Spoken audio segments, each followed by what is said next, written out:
हाँ जी, बा के ऊपर लगी हुई दो ज़बर, बा के नीचे दो ज़ेर और बा के ऊपर दो पेश। दो ज़बर दो ज़ेर दो पेश को तनवीन कहते हैं। तनवीन को जब भी पढ़ना है तो हमने अगले हरफ को देखना है कि रुफ़ हल्की में से है या नहीं। तब तनवीन को हमने जब देखा है तो आगे बा है, बा रुफ़ हल्की में से नहीं है। अब हमने तनवीन पे गुना करना है कौन सा? इख्फा का। तो इख्फा का गुना कैसे करेंगे?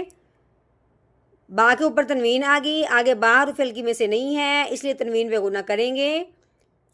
बादो ज़बर बाओ, बा के नीचे तनवीन आ गई, आगे बा रुफ़ हल्की में से नहीं है, इसलिए तनवीन पे गुना करेंगे इख्फा का।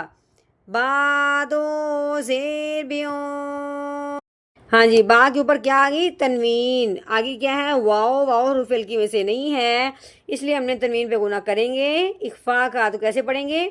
बादो पेश बो, बाओ बियो बो,